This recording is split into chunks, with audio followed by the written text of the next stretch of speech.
Hello and welcome back to my channel. If you're new here, welcome. I'm so happy you're here. My name is Hannah and on this channel I post a lot of anti-MLM content. I'll link a playlist here and down below as always. This is my big anti-MLM playlist, over 100 videos on it at this point. So if you love that kind of content, if you like to binge that kind of content, I would really love it if you would consider subscribing, consider liking this video. All those things really help to support my channel and I appreciate you so much for doing that. For today, I'm bringing you another MLM horror stories video. These are your own personal experiences that you have taken the time to write out and send to me. I collect them in my email, I put them in a special folder, and I pick out a few to read for a video. But before we read some stories, I want to say a huge thank you to The Ridge for sponsoring today's video. The Ridge is home to the wildly popular Ridge wallet. This is a super sleek, minimal, and durable wallet that can hold up to 12 of your cards, plus there's even room to carry cash. I'm actually really excited to be partnering with The Ridge because this is a product that my husband has owned for pretty much as long as I've known him. I don't know what came first, me or the wallet. For nearly 6 years now, AJ has been loving his Ridge wallet. It's minimal and it's lightweight, but it has enough room to carry all of his cards in a really compact and easily accessible way. And he's constantly getting compliments on it when we're out in public and he pulls it out to pay for something. People are always really intrigued with its design and wondering where they can get one. And remember, Father's Day is gonna be here before we know it. I'm gifting my dad a Ridge wallet this year. AJ has gifted his dad a Ridge wallet in the past. And if you have any fathers in your life who need a wallet upgrade, or if you want to gift yourself a wallet, hey, I don't judge. You can get 15% off using the link in the description box and entering code Hannah Alonso at checkout. Thanks again to The Ridge for sponsoring today's video. Now let's read some stories. This story says, "Hey Hannah, thank you for what you do in educating about MLMs. I didn't know anything about what an MLM was until I was in my mid-20s after I was already a part of one, Plexus. After watching your videos, my eyes have been open to so much from my childhood all the way to current messages I receive from MLM gals. Growing up, I was part of a strict Baptist family. My dad was the pastor at our church and my mom was a stay-at-home mom. I was the third oldest of 7 kids. My mom, to my knowledge, was not a member of MLMs, but she hosted a lot of parties in order to get discounts. I remember having parties for Pampered Chef, Norwex, Origami Hour, Uppercase Living, which is a custom vinyl wall sticker company, apparently. Never heard of that one. Mary Kay, and Avon. Years later in 2016, when my husband and I were newly married, we moved across states. We hardly knew anyone in town as we both worked together and moved for work. I was starting to gain weight, which I was very self-conscious about. Looking back now, it was due to the birth control I was on and food intolerances that I was developing caused my body to be inflamed. I was friends on Facebook with old teammates from college. I went to an ultra-conservative college and most of the girls went to get their Mrs. degree,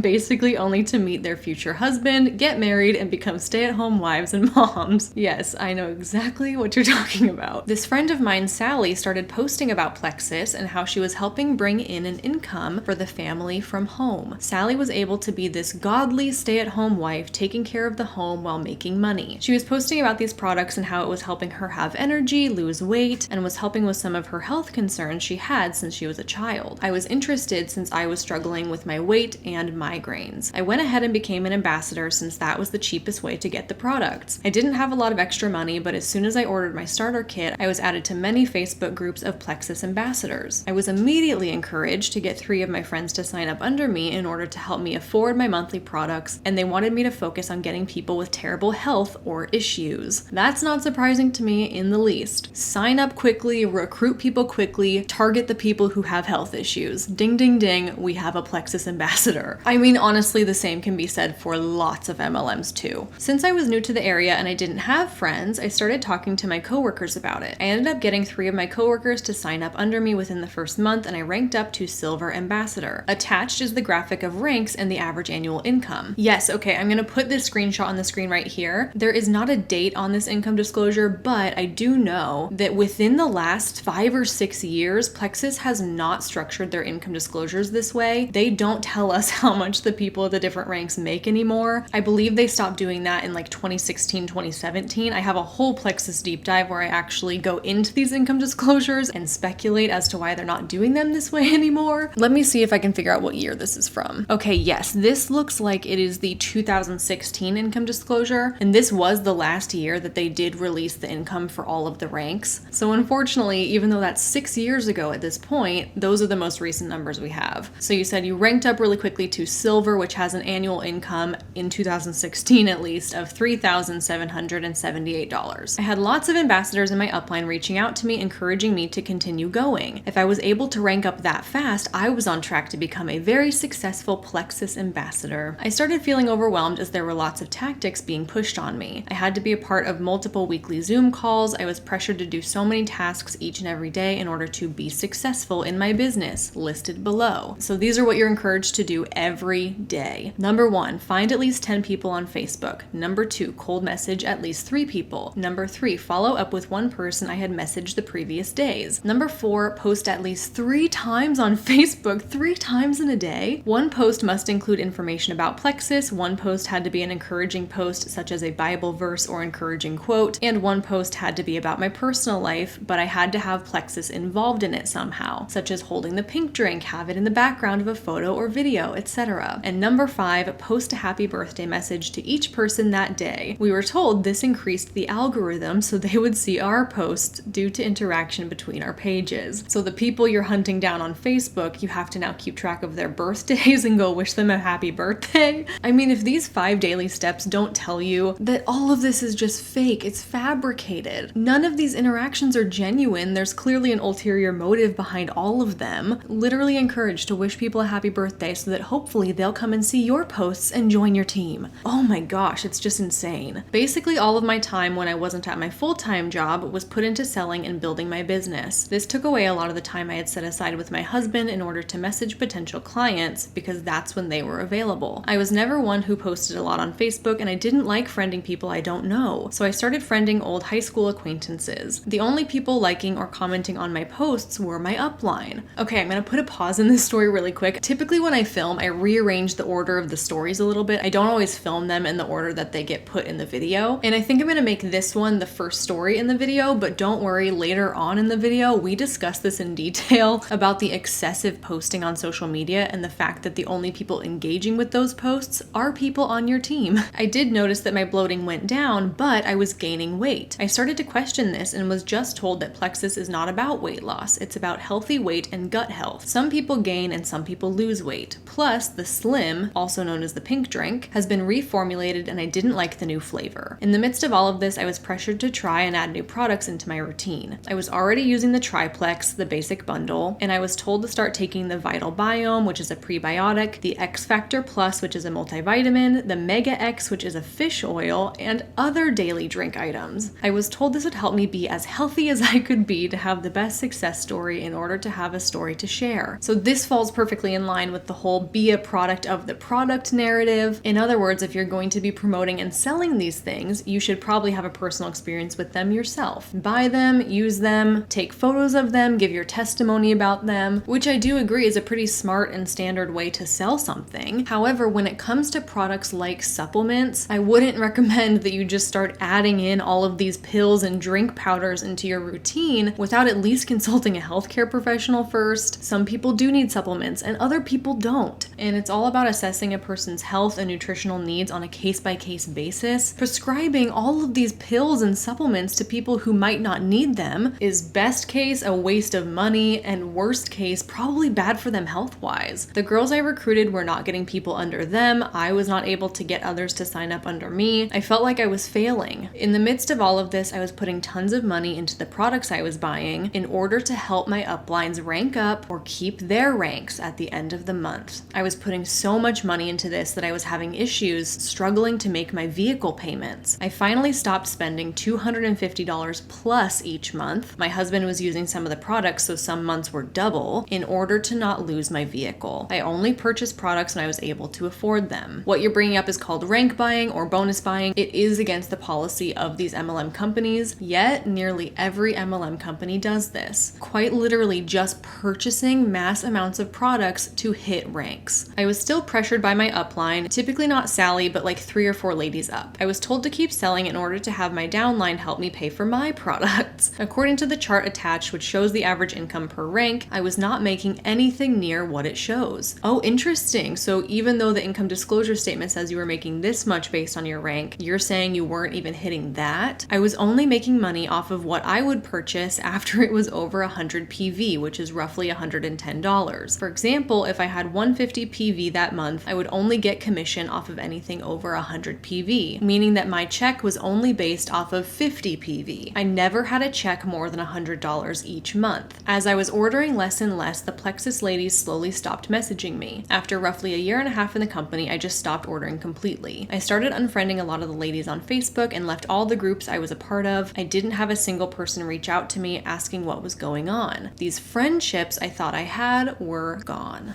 As much as I felt sad, I was more frustrated because I had dug a bad hole for myself in my vehicle loan, and I was on the verge of losing it. I struggled for years financially after stopping Plexus. About 2 years ago, I was friended on Facebook by Sally's sister, Beth. Since I kinda knew her, I went ahead and accepted. Within a couple of months, Beth started messaging me about Mon8. I declined over and over until I finally decided to give in after I got a free giveaway of waiving the VIP sign-up fee. Beth asked me if I still sold Plexus, and she was very strategic about it because when you are still a Plexus ambassador, you cannot sell anything else also. When she found out I quit Plexus, she pressured me to become a market partner, but I did not want to get into something like I had done with Plexus. I started using the shampoo and conditioner first. She then encouraged me to try the dry shampoo, but I did not like it. I went ahead and got the Rejuvenique oil, which to my surprise, I liked. The products worked. At first. But about 7 months in, I started losing a lot of hair. Not just while showering, but throughout the day also. My hair was coming out in clumps, therefore I stopped ordering. Beth messaged me after I stopped interacting with her posts and I stopped purchasing. I explained why and she told me that losing hair was normal. This is part of the detox. Then she told me I probably had a problem with my thyroid, but that it was not due to Mon8 products. I couldn't believe it. This girl who went to Bible college with no medical experience was telling me I was losing my hair due to my thyroid. I'm not even the slightest bit surprised, honestly. When it comes to MLM products, if they don't work, it must be your fault. I kindly told her I was not going to purchase anymore and I removed myself from the groups and chats I was a part of. She keeps messaging me about all the deals going on and wanting me to come back. She keeps telling me that when I start using Mon8 again, I will have to go through the detox phase again in order to get the healthy hair I want to have.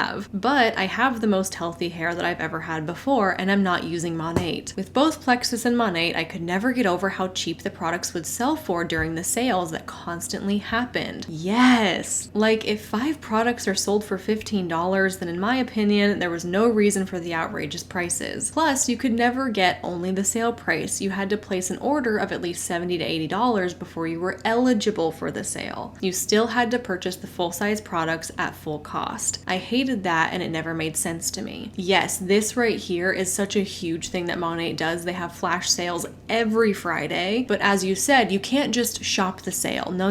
You have to spend a chunk of money first to be eligible to participate in the sale. And as you kind of alluded to here already, if the products are that heavily discounted that regularly, they're probably not worth the insane markup they usually have. But remember that MLM products are only expensive because they're sold through an MLM business model where there are multiple tiers of people taking cuts of that commission. So no duh, it has to be way more expensive than anything else on the market because they're not just selling it direct to the consumer. They're quite literally going through multiple middlemen paying them out cuts of that sale. Now I have a lady constantly messaging me on Instagram with the "Hey girly," wanting me to become a Beachbody coach. I've told her multiple times I'm not interested, but every couple of months she still messages. In the past year, I have purchased Zaya and Crunchy from a coworker of mine without realizing they are MLMs. They didn't feel like MLMs since you can purchase directly from the website without needing to purchase from a seller. I didn't realize that Zaya was an MLM until I saw your channel, which made me search if Crunchy was one.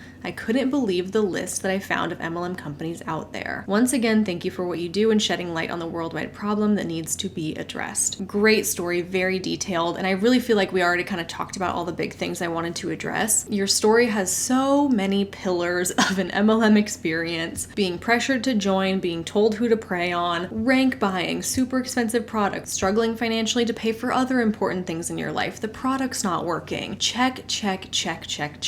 Grade A MLM horror story with all of the things that I'm sure lots of people in that industry can relate to. This story says, "Hello, my name is Celeste, based in Michigan. Feel free to use my name if you'd like. I adore your videos and also speak openly about how much I despise pyramid schemes, aka MLMs. To start off, I do have to give some context. I'm 21 and I've recently been diagnosed with thyroid cancer. I've been extremely open about it on my social media and how I fought for my medical health. Following that, I did have my thyroid removed about a month ago. I suffer from intense body coldness, shortness of breath, being painfully constantly exhausted, body aches no matter what exercises I do, and heart palpitations. I have one mutual friend on my social media that is actively in the MLM Beachbody. I see her posts about it almost daily. She's messaged me a couple of times asking how I've been doing in my recovery process, but nothing pertaining to the MLM, thank God, until today. I will include a screenshot down below. So here's her message to you. She says, "Hi, sweet friend. Next week we have 2 health groups starting and thought they might interest you. One is gut health focused, which I've been loving. So much more energy, better skin, less bloat, just feeling incredible. The other is a health bet to win some cash prizes paired with body movement and nutrition. Let me know." I think the funniest part of her message was, quote, "so much more energy. I have been placed on thyroid hormone replacement medication for the rest of my life. No medication will ever fully replace an organ. I will suffer with this tiredness the rest of my life, no matter the medication, workout programs, supplements, anything. I've come to accept that. I joined a lot of support groups, and out of 94,000 people in this group, nobody can find anything that will fully give them more energy. She's never shared with me that she's had any issues with her thyroid, so for her to think this problem will even remotely help me really hurts my heart. It just shows how oblivious people can be. Considering my last post was about how I find out in a week if I need radiation, her message to me was mind-blowing. With all of my health issues, the last thing I want to do is be stuck in endless Zoom meetings, spending my last dime on inventory or products, or tuning into body movement classes where I can barely overextend my neck post-surgery, which I've expressed on social media. I've been laid off of work, struggling to receive FMLA because of all of the paperwork and doctor's notes needed to finish my claim. As I've stated before, I've included this all on my social media. I've decided I will not be responding to her. My body and mind has been through enough. I will not be giving her my time nor money to stress me out further. The things these people do are beyond me." And before anyone asks, she has reacted to all of my recovery posts, so I guarantee she is well aware of my situation. It's gonna have to be a hard no from me. Thank you for sharing my story if you choose to feature this in a video. I'm glad to say you are the first anti-MLM channel I've found, and it's opened me to a whole new world. Keep being amazing, queen. Wow, thank you. You're just the perfect person to speak on this, right? I say it all the time. People in MLMs don't know what they're doing unless they have a previous background or previous education in anything health, fitness, wellness, nutrition, medicine. Their opinion, their recommendations should not be relevant to you. And the motive behind everything in these companies is to sell a product at all costs. So of course they're gonna say, "Oh, this is gonna give you so much more energy," because she clearly has no idea what you're truly going through. The Beachbody girl on Facebook is not qualified to be telling the woman with thyroid cancer how she can improve her energy levels. It's mind-blowing. It is so messed up. And unfortunately, she probably doesn't see it that way. For all we know, she genuinely does believe in her heart that she has something that can help you feel better. But this is a situation where it's not really about the intent, it's about the impact. Perhaps her intentions are good, but the impact she's had trying to recommend Beachbody programs to people without being qualified, that's a negative one. That's a negative impact. I want to thank you for sharing this story, and I'm also sending you all the love and positivity and good vibes for your continued recovery. I'm thinking of you right now. This one says, "Hi Hannah, I recently found your channel and watching your videos reminded me of this story I have from a few years ago. The company is College Works, so it's a little different from a traditional MLM like Monat or It Works, but the company definitely has a sketchy MLM setup. If you decide to share, I'd prefer if you don't use my full name. A is fine. I changed all location identifying information to generic. I was getting my master's degree from a huge university in my state. Think University of State Name for size context. So there were literally thousands of students. It was around the beginning of May, so the spring semester was just finishing up, and I received the following email to my student email account. I have edited out all identifying details and replaced with generic names. So the email says, "Hello, I am starting a business after I graduate this summer from blank university name. I am hiring motivated college students to help execute my exterior painting business in town number 1 and town number 2 area. Full-time job with a 3-day weekend, earn $11.10 an hour plus bi-weekly raises, promotion from inside the company, no experience necessary. It will be a fun 4 months with working outside in the lovely state name sunshine and team bonding activities like bowling and pizza parties." Immediately my red flags went up up knowing this email looked exactly like an MLM pitch, complete with emojis, vague company details, and the promise of promotions without any experience needed. I looked more into this company and figured out quickly that while it's not quite set up as a traditional MLM, it's definitely a pyramid scheme with a service. It sounds like people are required to book jobs, pay for supplies, and hire crews to complete painting jobs, and then college work credits you if the work is quality, which of course they never determine it is. You get more money for recruiting people to start their own painting businesses, and they become your downline, so you get a portion of the profits from their painting jobs. Seriously, how many people are in desperate need of painting services? This seems like a terrible business idea in general. That is a good point. Like, how many people in a geographical area need things painted, right? I'm assuming this is like commercial buildings, houses. I'm assuming those might be the job sites that they're talking about here. But yeah, it's not like people are getting their houses or buildings painted multiple times a year or something. So recruiting a ton of painters with presumably not a lot of surfaces to paint, not a great business model. Major warning sign. They advertise it as an opportunity to learn how to start a business, but then you end up paying for everything and they take a huge chunk of the earnings from the jobs. When I looked further into the email, I found that there were literally hundreds of other student emails CC'd on the message I'd gotten. All of them were alphabetically right next to my name. If my name starts with AB, I could see student emails with names starting AA through AN. Clearly, this person had found themselves access to the student email list for the entire student body at the university I was attending, and emailed every single one asking them to join her pyramid scheme. I'm guessing Google has a limit on how many people you can email at once with your Google email account, so she probably had sent out 50 emails to capture everyone on the email list. It's also possible that she only emailed graduate students, but she was definitely an undergrad based on her email signature. I immediately responded to the email with a brief message stating that I didn't know who she was or how she'd gotten my email,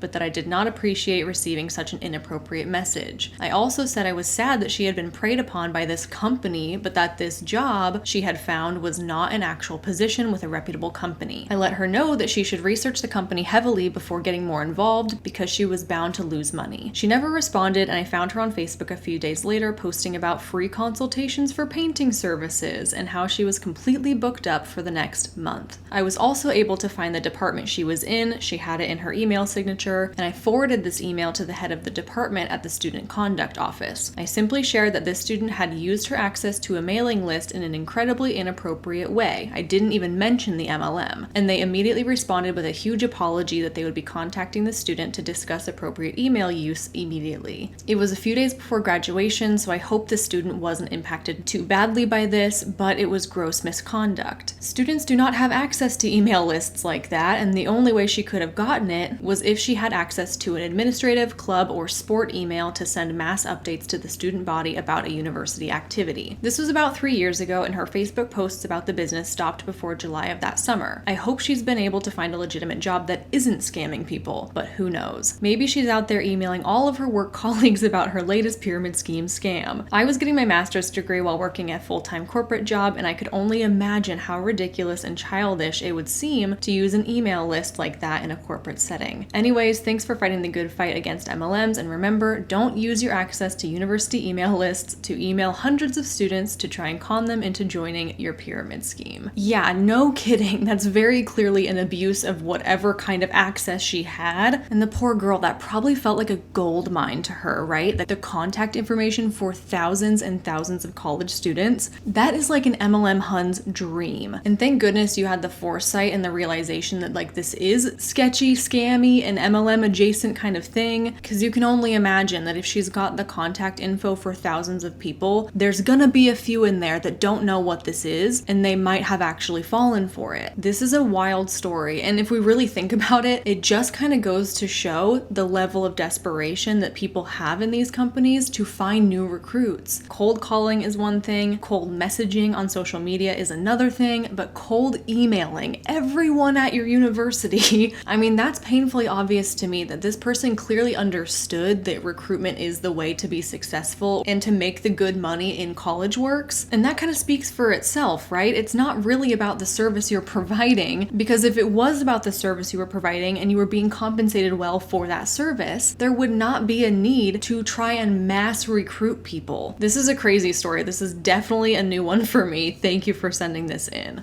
This story says, "Hey Hannah, I just wanted to start off by saying that I love your channel and all the awareness you're bringing to MLMs and how toxic they can be. Unfortunately, I had fallen victim to one of these Huns when I was 19 and going through a very difficult point in my life. I was in the hospital after I had an unexplained seizure and was in a gastritis flare-up. I had also gone through some traumatic experiences and had not gotten help with them. I was sharing my story online when a woman slid into my DMs saying how inspirational I was and how she had gastritis as well. We talked for a little while and she was very kind to me. In my lonely state, I thought I had made a new friend, which made my dark situation seem a little brighter. Then she told me that she found these products that helped rid her gastritis altogether. Would you look at that? I was shocked, and in my vulnerable and desperate state, I asked for more information because I was desperate for any kind of help, even if it was from a stranger on the internet. She told me she was with the company Arbonne and that she would send me some fizz sticks in the mail to try. Plot twist, she never did. She then convinced me to join her in the 30 Days to Healthy Living Challenge. All I had to do was buy this $200 to $300 package from her. She said I was going to be shocked at how much it would help me. Keep in mind that I was sick. I had just gotten out of the hospital, a college student, and unable to work. Where did I have the money for this? I told her this, and then she convinced me to sign up under her as a consultant, so I did. So I'm assuming what maybe happened here is you were like, that's a lot of money, I don't have that money right now, and she pitched it to you by saying, well, if you join the business, you can get it for the preferred customer price, which would save you like $200. So her way of overcoming the objection that you didn't have the money was for you to sign up and get a discount. I never sold products to anyone or signed anyone up under me because as I started using these products, I thought they were disgusting and not at all what she hyped them up to be. I did, however, send some products to some of her downline. In Canada, where I am, they have a different selection of products than in the US, where she and her downline were. I ordered them and then thought I was going to make some money off of making those sales. I never made a dime off the work I did. Shocker. After that, I knew this was a mistake and a waste of time and money I didn't have, so I slowly cut ties with her and Arbonne. Flash forward to 2021, 2022. I still follow my upline on Instagram. For this part, we can call them Spencer. And I also follow their upline, who apparently is at one of the highest ranks in Arbonne, who we will call Taylor. I started watching anti-MLM videos on YouTube in 2021, and that's when I started noticing some suspicious things with them through their Instagrams. That is true. Once you kind of know what to look for, it's just so painfully obvious. There's kind of a formula that reps from all these different companies will use in their social media presence, and once you're aware of them, you will never be able to unsee them. Taylor was still promoting Arbonne, of course, but they also started sharing how they had gotten a side hustle in a spa. Why would they need a second job if Arbonne gives them financial freedom like they always say? Same thing with Spencer. I could tell from Spencer's Instagram that they were going through a hard time. Out of respect, I won't say what, but they were a single mom of 3 with an Arbonne car that they were given. It seems they're looking for a second job or have one, I think, now as well. Suspicious. And if that's the case, and if they are struggling, I do feel quite bad for them because now they have 3 kids and a car they can't afford to pay for. Yeah, so the Arbonne, I think it's an Arbonne Mercedes is what their program is, and it's not a free car. You can hit a certain rank to qualify for a bonus check every month to go towards your Mercedes car payment, but the company didn't give that to them. The company isn't paying for that in full, and they only get a little bit of help with that car payment every month if they maintain a certain rank. I always say that getting involved with these MLM car programs is probably one of the worst financial decisions you can make because you're taking out a loan on a luxury vehicle that your income from your MLM most likely can't cover. And if the time comes where you don't hit your goals for the month or you drop in rank, that car is still yours. It's not going away, and now you need to be responsible for that payment from some other income stream other than your MLM. It's so dangerous. It wrecks people's finances. Spencer also has about 1,500 followers on Instagram and posts daily. And when I look at the likes on their posts, the most they get is like 8 likes. What? This just proves to me that MLMs are not all they're cracked up to be, and the information that YouTubers like you are sharing is all true. So thank you for everything you do. I hope you have a lovely day. Thank you. I hope you have a lovely day too. Yes, this is another thing that I'm sure you've kind of noticed maybe after you started consuming anti-MLM content. It's really not uncommon for people in MLMs to have a substantial following like this, 1,500 people, but then the things they're posting get like next to no engagement. 8 likes on a post, 8 people out of 1,500. And you know what? I bet you if you go to the people that have liked that post, they are also people in Arbonne, probably people on her team. And my theory for this is that when somebody joins an MLM, presumably most of the people that are following them are like their friends, their family, people they know from their personal life, and then they join this MLM MLM. And now all they post about is the MLM. And all those other people in their personal life who have nothing to do with this company don't want anything to do with that company. I'm kind of speaking from personal experience here. You just learn to scroll past it. You just learn to not even look at it. It's like, oh, Spencer posted again, probably about Arbonne. Like, you don't even look at it anymore. And what happens is gradually over time, the people that are engaging with those posts are other Arbonne Huns or other people in the MLM to try and give that post any ounce of engagement. It's very fascinating. Go and look at the posts that are about Arbonne versus the posts that have nothing to do with Arbonne. Look at the engagement, see how they are vastly different. And then on the Arbonne posts, click through, see who has liked it, see who has commented. I guarantee you it's people that are with her in Arbonne. This next story says, "Hi Hannah, please keep my real name out of this. Thank you. I recently started watching your content and it has brought back so many memories of the year I worked in an elementary school. I've worked in all the school levels, but MLMs are most prevalent in elementaries. I assume because parents have significantly more face-to-face time with teachers and staff, making them perfect targets for this business model." That is very fascinating and something I have never considered before. I would agree that MLMs are more prevalent among elementary school teachers, but I had never really considered why that might be. That's a very interesting theory. My direct supervisor got super into buying LuLaRoe halfway through the school year and proceeded to wear leggings and their long t-shirts every day. And elementary is also the perfect place to get away with those ugly prints because it's a Miss Frizzle vibe, I guess. I did not attend an elementary school myself, so this is just a guess. I was homeschooled in case you were wondering. Fortunately, she never actually sold it, but she did get a bunch of staff members to buy it from whoever she bought it from so that they could get new inventory. I never bought from her, but I did buy a couple pairs of leggings from a friend after I had ankle surgery. They were stretchy enough to fit over my cast and meant I could comfortably wear dresses to work. This was fairly early in the company, so the quality was okay and the prints weren't all hideous yet. Again, such a great point. I also have worked in elementary schools and LuLaRoe is rampant. It's like a kindergarten teacher's standard uniform, basically. Crazy print leggings, oversized t-shirts. And you are 100% correct that those people can absolutely get away with wearing that kind of thing. I really can't think of many other professions that would have it be socially acceptable to wear LuLaRoe in the workplace. There was also a rep allowed to set up to sell stuff outside of our staff room during lunch one day. I forgot exactly what it was, but I think it may have been one of those essential oil MLMs, because suddenly diffusers popped up in classrooms with claims of calming and focus. The school district has since banned the use of diffusers in classrooms, thankfully. I asked one of the Huns I worked with some questions about pet-safe oils and told her specifically that I'm allergic to eucalyptus. She went on to recommend Young Living, which contained eucalyptus and other oils that were specifically on all of the not safe for dog lists I was looking at. I wish I could remember which blend it was, but it's been too long. The best one came after I left that school though. A teacher who had quit teaching to stay home with her new baby started promoting Monate on her Instagram. It was unclear if she was selling it or just using it, so I sent her a message just to warn her about some of the horror stories I'd heard about Monate, including hair loss and lawsuits. She responded by listing a bunch of beauty companies with active lawsuits like Pantene and Garnier, and told me that with such a large industry, there is no way the FDA can regulate it. She told me that the people who have experienced issues have skin sensitivities or just don't use the products as directed. I let it drop because there's clearly no point in continuing this conversation. Exactly 1 week later, I got a message from her saying, "Well, I'm not promoting Monate anymore. I had a reaction to their styling products." And then she continued sending me messages telling me exactly which product she reacted to, but that the others still worked for her. The messages continued for a few days. I never responded, and I have no idea why she was trying to engage me in this conversation. I then went to work at a high school where I worked closely with a Plexus Hun. I had started to engage with more anti-MLM content by then, so when it came up, I tried to ask honest questions and not assume that I knew everything based on the content I had seen. I also knew I would never be her customer. She gave me some samples I never tried, but the horrified look on my husband's face when he saw the pink drink packet was hilarious. When she started working at the school, she wanted it to be a temporary thing while she built her business. This was several years after that, and she was vying for a promotion. She did ultimately get a different promotion, and about the same time started selling Color Street. She recently lost a lot of weight, and I asked her which program she was using, assuming it was yet another MLM, and sure enough, I got the "I'll personal message you." Her PM literally started with a "Hey girl, don't they all?" and she told me that she's using Optavia and asked if I'd heard of it. I googled it so I could say I had, and it turns out it's basically Jenny Craig. They sell their own food and it looks absolutely disgusting. It's clear from the look of of it that the weight loss success comes from under eating by a lot. I messaged her back and just told her I was glad she found something that worked for her and was feeling good, but it wasn't a good fit for me. Recently, an acquaintance who is a Beachbody coach started messaging me to commiserate. We have some similar unfortunate things happening in our lives right now, and she's genuinely a nice person, but I'm just waiting for the pitch and I'm trying not to share too much so she doesn't think we're bonding. Thanks for continuing to bring light to why MLMs are terrible. Your content has been a bright spot in my day. I may email you again soon with some childhood MLM stories. This is a lot of experiences within your time working in schools. I feel like the assumption I've always had as to why teachers are often drawn to MLMs is probably because teachers aren't paid very well, and they're also done with their workday in the mid-afternoon. They also have holiday breaks, summer break off, and it's really not uncommon for teachers to take up additional jobs, whether that's retail or bartending or joining an MLM. That's an entire unfortunate situation in itself, but there is something about teachers that really get sucked into these things, and I just have to assume that's because they're pitched as something that can be so easily worked into their current life and that they can do from home and do in their free time. And it'll be so easy to sell their products to their coworkers and the parents and whoever. Additionally, teachers very often are significant members of the community and they have a lot of connections, so that might play into why they think they can be really successful with selling and recruiting. There could be lots of explanations for this, but your story is quite literally just a bulleted list of like 5 or 6 or 7 different MLMs that you've come in contact with just by working in schools. How crazy is that? This story says, "Hi Hannah, my name is Allie. I currently work from home and I'm so thankful that I have you in these playlists for me to binge while I work. I have been an anti-MLMer for many years now, and I have seen too many family members fall into the trap. This story is pretty short, but it shows that you can know all the signs and still fall for a hun. I just recently graduated college and moved cities to live with my boyfriend. A few weeks ago, I headed to TJ Maxx to do a little shopping because who doesn't love TJ Maxx? As I was shopping, this girl who seemed maybe a few years older than myself stopped and asked where I got my purse. I was flattered because this was an old faux leather purse that I'd had for years. We hit it off immediately and she seemed really nice. We talked about everything from the best stores to shop at to what we do for a living, which is my first red flag looking back. After college, I felt like I was pretty alone because all of my friends are either still in college or had moved to the other side of the country. Part of me felt like maybe we might become friends because of how quickly we bonded. Then she hit me with the pitch. She was smart to start off slow, so it took me a second to catch on, but she kept mentioning how this friend of hers got her started on gaining financial success. Her interest in my current job was just a way for her to bring up her job. She took the fact that I was newly out of college and of course had student loan debt to try and pitch the idea of gaining more money and becoming financially independent. I knew what her goal was, but I couldn't find a way to get out of the conversation. Every time she kept trying to bring up financial success, I would try and divert the subject. Over and over again, she mentioned how excited she was that her and her husband are going to be able to retire before they're 40. You would think after 45 minutes of trapping me in the aisle, she would get the hint that I wasn't taking her bait. 45 minutes? I don't think I have ever once talked to a stranger for 45 minutes. Maybe it's just my like social anxiety, awkwardness coming out. I'm not even sure how I finally got her to stop the pitch, but eventually she and I said our goodbyes and she immediately left the store. Not much of a horror story, but I can honestly say I never expected to get pitched while looking at rugs on a Thursday. I never did find out what MLM it was, but I'm pretty sure it had something to do with stocks or maybe cryptocurrency with the way she talked about it. So now I guess I need to be more careful with who I converse with when I'm out shopping. Thank you for sharing all these stories because Huns have really moved past the cold messaging and there are too many MLMs to be able to keep track of them all. Getting approached by somebody in public and getting stuck in an MLM pitch is probably my worst nightmare, I would say. I am not a small talk kind of person, especially with strangers. And one of the main things I'm taking from this story is just like how awkward that the expectation is that you go out to retail stores and pitch to strangers when all they're doing is just trying to shop and move on with their day. In some ways, yes, things have definitely turned more digital. These interactions happen a lot more often through social media or things like that. But I'm kind of at the point now where like if someone approaches me in public, my first thought is like, are they gonna pitch me for an MLM? How sad is that? I just personally always have this guard up, this assumption that they have something to sell or that they want me to join their team or something. But good for you for kind of recognizing the language and recognizing those warning signs that like, okay, this is her motivation here. She complimented your purse and I hate to say it, she probably didn't even care about your purse or your shoes shoes or your shirt or your jewelry. These are all examples of ways that I've heard that MLM reps will enter into the conversation. Because if you compliment somebody, it would be pretty rude for them to just ignore you. And so you're kind of cornering them into engaging with you, into responding, oh, thank you, that's so sweet, I love yours too. Now the door is wide open, they've got you for 45 minutes apparently, but good for you for recognizing all of those signs and leaving TJ Maxx without becoming a hun. And with that, my friends, it's all the stories I have for you for this MLM horror stories video. Again, if you do have your own stories you would like to send in to me, the instructions for how to do that are down below. Thank you so much for watching. I really appreciate you, and I will see you in my next one real soon.